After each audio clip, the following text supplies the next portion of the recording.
하나님은 이스라엘 백성들을 출애굽시키신 이후에 광야의 삶을 살도록 하셨습니다. 그리고 그 광야에서 살아남기 위해서는 철저하게 하나님을 의지하고 하나님 중심하는 삶을 살도록 가르쳤죠. 하나님 중심한다라는 것은 바로 성막을 중심으로 산다라는 것입니다. 이스라엘 백성들은 성막 중심의 진을 구성하는 것은 이스라엘이 하나님 중심으로 살아가야 한다라는 것을 보여주는 것이죠. 그러나 우리가 지난 시간에 살펴보았던 것처럼 하나님 중심이라고 하는 것은 단순히 하나님 중심으로 살아갑시다, 교회 중심합시다, 말씀 중심합시다, 구호 수준이 외치는 것도 아니요, 어떤 결심과 다짐의 수준이 아니라 우리에게 허락되어진 삶의 전체에 요구되어지는 것이었습니다. 이스라엘 진영은 아침에 일어나고 또 하루의 일과를 지내고 잠자리에 들 때에 또 때로는 하나님이 이동하라는 말씀 가운데 장막을 걷고 이동할 때에 그들 가운데 계신 하나님을 가까이 피부로 느끼며 살아갈 수밖에 없는 구조였다라는 것이죠. 뿐만 아니라 그들은 단순히 성막을 통해서 제사라는 의식적인 영역에서만 거룩하게 구별되어 사는 것이 아니라 삶 전체에서, 즉 자고 일어나고 움직이고 일하며 살아가는 모든 순간에 하나님 중심하면 하나님을 나의 삶의 주인으로 모시고 사는 삶을 살아야 했습니다. 그러하기에 성도는 교회 안에서만 성도이고 교회 밖으로 나가는 순간부터는 세상의 지배를 받는 사람이 아니라는 것이죠. 일상은 예배와 분리되지 않고 예배는 일상 속에서 이루어지는 것이다라는 것이죠.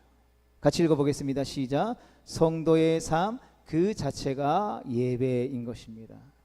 그러한 면에서 우리는 온전한 성도의 삶을 살아가고 있습니까? 내가 집에서 아침에 일어나서 하루를 시작하는 그 삶의 모습이 예배입니까? 아침을 먹고 회사로 출근하는, 아니면 생업의 현장 가운데로 나아가는 그 걸음이 하나님 앞에 예배로 올려드려지고 있습니까? 또 사람들과 만나서 교제하는 그 교제 속에 우리는 예배하는 삶을 살아가고 있느냐라는 것이죠. 가정을 섬기며 가족들이 먹은 식사들을 정리하는 설거지 자리에서 우리는 하나님을 예배하는 예배자로 서 있느냐라는 것이죠. 성도의 삶은 그 자체가 예배라는 것입니다. 호흡하는 모든 순간이 하나님 앞에 기쁘게 올려드리는 거룩한 산제물로 드리는 예배가 되어져야 한다라는 것이죠. 그 모든 걸음들이 예배를 통한 은혜와 연결되어져야 하고, 교회 안에서의 경건과 거룩은 삶의 현장에서의 경건과 거룩의 실천으로 드러나야 하는 것이죠. 이스라엘 백성들은 광야라는 환경을 이유로 하나님 중심하는 삶을 포기하거나 미룰 수 없었다라는 것이죠. 때로는 무질서와 혼란은 우리가 하나님의 임재 가운데 살아야 하는 성도라는 점을 잃어버리고 현실의 커다란 파도에 휩쓸려서 우리가 때로는 두려워하고 방황할 때 나타나는 현상이 바로 무질서와 혼란이 아닌가 생각하게 됩니다. 우리의 삶의 전체가 하나님을 예배하는 예배의 삶을 살아간다면 때로는 우리 가운데에 무질서와 혼란이 있을 수가 없겠죠. 왜냐하면 우리의 삶이 항상 하나님을 향해 있기 때문에, 하나님을 향해 있다면 우리의 어그러졌던 영역들이 정렬되어질 수밖에 없기 때문인 것이죠. 광야에서는 먼저 자기 죄와 싸우겠지만 우리는 더 나아가 우리가 안고 일어서며 걷는 모든 길에서 하나님 중심하는 삶을 회복하기 위해서 끊임없이 싸워야 하는 것이죠. 이것이 광야를 통해서 하나님이 이스라엘 백성들 가운데에 가르쳐 주기를 원하셨던 것이죠. 그것이 거룩을 위해 부르신 하나님 앞에서 살아가는 성도의 바람직한 모습이기 때문입니다. 오늘 본문은 광야에서 하나님 중심의 삶을 살아가면서 성막을 섬기도록 부름받은 사람들에 관한 이야기죠. 이스라엘이 성막을 중심하는 삶을 살았지만 성막의 모든 일을 직접 관여한 것은 아니었습니다. 성막에서 이루어지는 모든 일은 하나님께서 구별하신 제사장과 레위 지파를 통해서 이루어지죠. 이들의 섬김을 통해서 이스라엘 백성들은 하나님 중심의 삶을 살고 있다라는 자각과 깨달음을 얻게 되어지는 것입니다. 먼저 하나님께서는 이 회막에서 봉사하는 제사장과 레위 지파를 배치하고 그 숫자를 계수하라고 명령하셨습니다.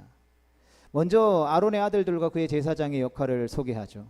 아론의 아들들은 장자 나답과 아비후, 엘르아살, 이다말 4명입니다. 그들은 기름 부음을 받고 거룩하게 구별되어 제사장의 직분을 위임받은 제사장들이죠. 거룩한 제사장을 맡은 4아들 중에서 나답과 아비후는 하나님께서 명령하지 않은 다른 불을 들여서 불순종했고 결국 죽음을 맞이하게 되죠. 레위기 10장에 나오는 내용입니다. 그리고 현재는 엘르아살과 이다말 2명이 제사장의 직분을 수행하고 있는 것이죠.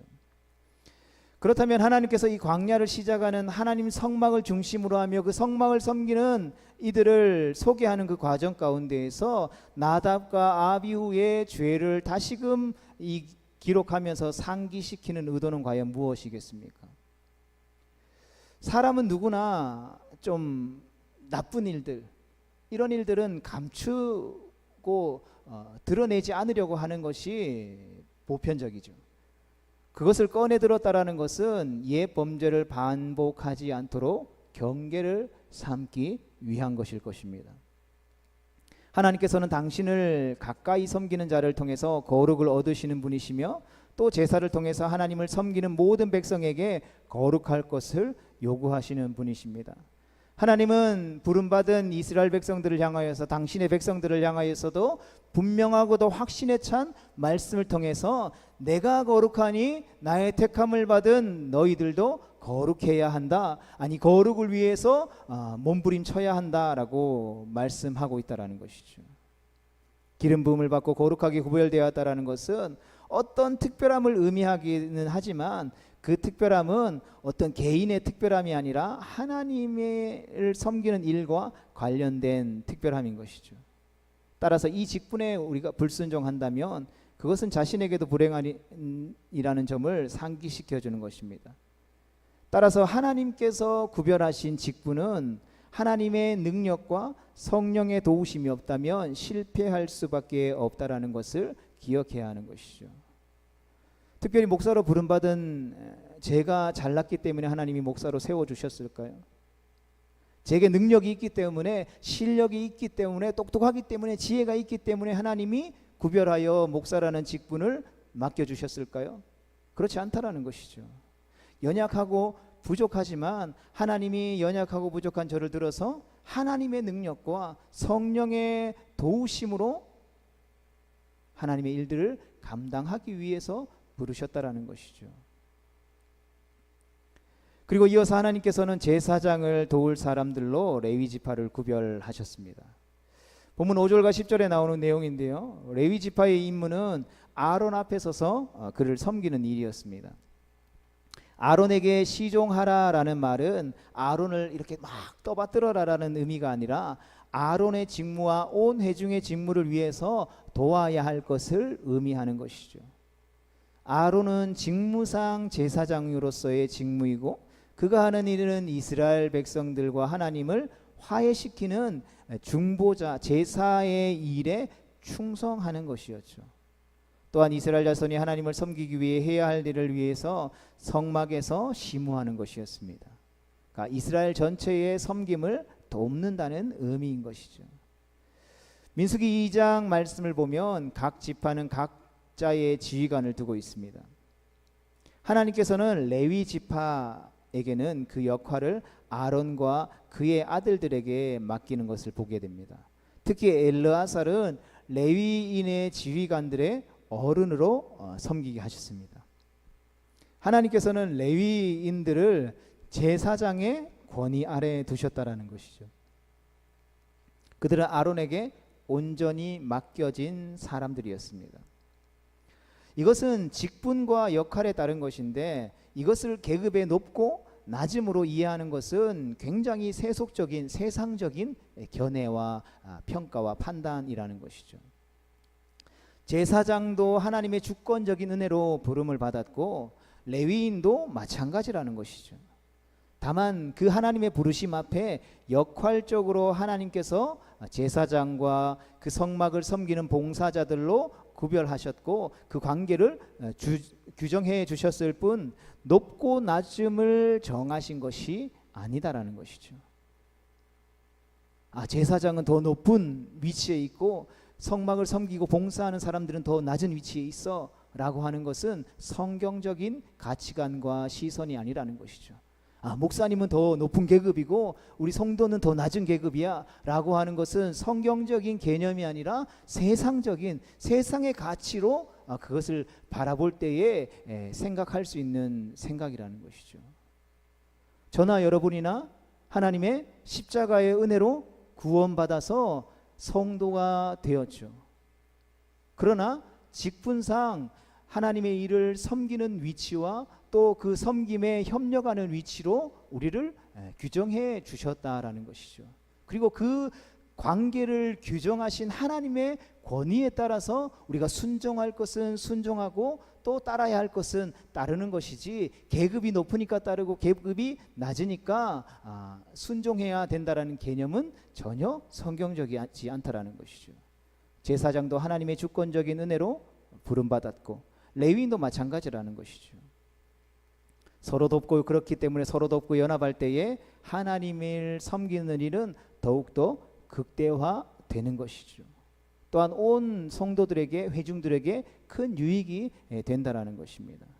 교회도 마찬가지죠. 그런 의미에서 교회가 세속화되었다는 말이 바로 이러한 의미가 있는 것이죠. 성경은 끊임없이 교회의 직분자들에게 섬기는 자리로 가, 낮은 자리로 가라고 예수님이 말씀하시죠. 그러나 교회가 세속화되었다라는 의미는 무엇입니까? 교회에서 무슨 직분을 받으면 이제 뒷짐지고 사람들이 직분 받은 자신에게 와서 인사하고 자신을 높여주기를 바라는 그러한 모습들, 그것이 교회를 세속화되었다라고 할 때에 평가하는 하나의 평가라는 것이죠. 성도 여러분, 계급이 아닌 우리에게 맡겨주신 은사에 따라서 그 역할에 따라서 하나된 몸을 이루어가는 우리 모두가 될 수 있기를 주님의 이름으로 축복합니다. 우리를 하나님은 어떤 사람을 왼팔로, 어떤 사람들은 오른팔로, 어떤 사람들은 팔에 있는 털로, 손가락으로, 마디로 다 각자 부르신 역할이 있다라는 것이죠. 내가 팔이니까 내 팔에 있는 손가락을 주장할 수 있나요? 없죠. 우리의 몸을 주장하는 것은 어디입니까? 머리죠. 마찬가지로 교회의 모든 것을 주장하는 것은 교회의 머리 대신 예수님이라는 것이죠. 그렇기 때문에 아무리 합리적이고 아무리 우리의 생각에 경험에 맞는 일이다 할지라도 우리의 머리 대신 예수님이 하신 말씀, 하나님의 말씀에 벗어나는 일이라면 우리는 그 어떠한 것도 순종해서는 안 된다라는 것을 가르쳐주고 있는 것이죠. 계급이 낮으니까 목사님이 하는 말은 무조건 순종해야 돼, 무조건 따라야 돼, 무조건 맞는 말이야. 이것은 성경적이지 않다라는 것이죠. 그리고 오늘 본문 10절 말씀을 보면 아론에게는 제사장의 중요한 역할을 부여하고 계신 것을 보게 됩니다. 우리 10절 말씀 같이 보겠습니다. 시작. 너는 아론과 그의 아들들을 세워 제사장 직무를 행하게 하라. 외인이 가까이 하면 죽임을 당할 것이니라. 아멘. 이 명령은 이것 외에 5번 더 나옵니다. 민수기 1장 51절, 3장 28절, 16장 40절, 18장 4절과 7절에 등장합니다. 그러니까 광야에서의 제사장과 레위 지파의 싸움이 하나님의 거룩을 위한 싸움이라는 것을 강조하고 있는 것이죠. 역대상 13장 10절 말씀에 보면 블레셋 가운데 뺏겼던 하나님의 법궤를 옮기는 과정에서 이 궤를 옮기는 와중에 법궤가 떨어지려고 하자 우사가 그 법궤를 붙잡게 되죠. 그때 어떻게 됩니까? 우사가 죽임을 맞이하게 되죠. 성막에 가까이 하지 말라라는 말씀은 거룩을 훼손하려는 부정적인 측면은 말할 것도 없고 어떤 예외도 허용될 수 없을 정도로 아주 강력한 경고라는 사실을 우리는 기억할 수 있어야 하는 것입니다. 때때로 이스라엘 백성들 구약의 시대의 거룩과 정결에 우리가 크게 신경 쓰지 못하는 오늘날 우리로서는 굳이 하나님을 위한 거잖아요. 하나님의 법궤를 옮기는 일에 그 법궤가 떨어질 것이 걱정돼서 하나님을 위하는 마음으로 그 법궤에 손을 대서 그 법궤를 지켰는데 그 법궤를 지킨 우사를 죽이는 게 말이 돼요? 라고 하는 의구심과 반발심이 생길지도 모르죠. 그러니까 이러한 관점으로 성경을 보면 하나님은 내가 섬길 수 있는 분이 아니야 라고 결론 내려지게 되고 하나님을 떠나는 경우들을 굉장히 많이 보게 되죠. 그러나 우리가 기억해야 될 것은 하나님께서는 당신을 가까이 섬기는 자를 통해서 거룩을 얻으시겠다라고 하실 만큼 철저하신 분이시다라는 것이죠. 우리는 이를 통해 하나님의 백성으로 부름받은 우리를 향한 하나님의 거룩의 열망이 얼마나 큰지를 발견할 수 있게 되어지는 것입니다. 그리고 우리는 이것을 존중할 수 있어야 할 것입니다. 왜냐하면 하나님을 기쁘시게 한다라는 것은 우리가 그분이 어떠한 분이신지 알고 그분께서 당신이 어떠한 분이신지를 계시하신 대로 알고 섬기는 것이죠. 우리가 기초교리반을 통해서 오늘 하나님은 어떤 분이신가, 하나님의 속성은 무엇인가, 하나님이 하시는 일이 무엇인가에 대해서 배웠죠. 그걸 배웠음에도 불구하고 하나님의 속성을 무시한 채 그냥 내가 믿고 싶은 대로 섬기는 것은 결코 하나님을 기쁘시게 할 수 없다라는 것이죠. 때로는 부족하고 때로는 연약하고 때로는 실수할 수 있지만 하나님이 기뻐하시는 방법대로 하나님이 좋아하시는 방법대로 우리가 믿음의 순종의 발걸음을 옮길 때에 하나님은 우리의 걸음을 기뻐 받아 주신다라는 것이죠. 하나님은 하나님의 방법대로 하기를 원하신다라는 것입니다. 그러하게 때때로 교회가 세상에 많은 좋은 일들을 아무리 한다 할지라도 그 안에 하나님이 기뻐하시는 것이 없다라고 한다면 그것은 울리는 꽹과리에 지나지 않는다라는 것이죠. 아무리 신령한 은사들을 교회 안에서 막 베풀고 기적이 일어난다 할지라도 그 안에 잃어버린 한 영혼을 향한 하나님의 사랑해야 하는 마음, 지체를 사랑하고 아끼는 마음, 지체의 삶을 돌보는 그 예수님의 마음이 없다면 우리 주님은 그 교회를 향해서 내가 너를 알지 못하노라 라고 선언할 수밖에 없다라는 것입니다. 이스라엘 백성들은 광야의 걸음을 시작하는 이 순간 성막과 제사를 통해서 배우고 있고 우리는 이러한 율법을 완성하신 예수 그리스도 안에서 날마다 배워나가고 성장하는 은혜가 있기를 주님의 이름으로 축복합니다. 하나님께서 레위 지파를 구별하신 이유는 그들이 이스라엘 자손 중에 태어를 열어서 태어난 모든 자를 대신했기 때문이라고 12절에 말씀하고 있죠. 이것은 출애굽 과정에서 하나님이 행하셨던 재앙 중 10번째 재앙 장자의 죽음과 연결되어 있습니다. 여호와께서 애굽에 처음 태어난 것을 왕으로부터 시작해서 모든 가축에 처음 태어난 것까지 모두 죽이라고 출애굽기 11장 5절에 말씀하고 계시죠. 하나님께서는 이스라엘과 애굽 사이를 구별하셔서 여호와의 사자가 이스라엘의 집과 어린 양의 피를 보고 넘어감으로 이스라엘은 목숨을 보호할 수 있었습니다. 1년 된 흠없는 수장과 수점소를 해질 때에 잡아서 그 피를 집 좌우 문설주와 임방에 쫙 바르고 그 밤에 고기를 불에 구워서 쓴 나물과 무교병과 아울러 먹을 때에 여호와의 사자가 패스오버 유월했다라고 그 피를 보고 재앙을 넘어갔다라고 증언하고 있죠. 이렇게 이스라엘의 생명을 보존하신 후에 그 생명을 대신하여 하나님은 처음 태어난 것은 모두 하나님 앞에 돌려야 한다라고 말씀하십니다. 출애굽기 13장 2절 말씀 같이 보겠습니다. 시작. 이스라엘 자손 중에서 사람이나 짐승을 막론하고 태에서 처음 난 모든 것은 다 거룩히 구별하여 내게 돌리라. 이는 내 것이니라 하시니라. 아멘. 이것이 레위 지파를 계수하는 목적이었습니다. 레위 지파는 이스라엘의 생명을 대신해서 하나님께 돌리기 위해 구별되어진 지파였죠. 그들은 이스라엘이 하나님께 속해 있고 하나님의 구속의 은총을 받아 하나님의 소유된 백성이라는 것을 보여주는 살아있는 증거물이었다라는 것이죠.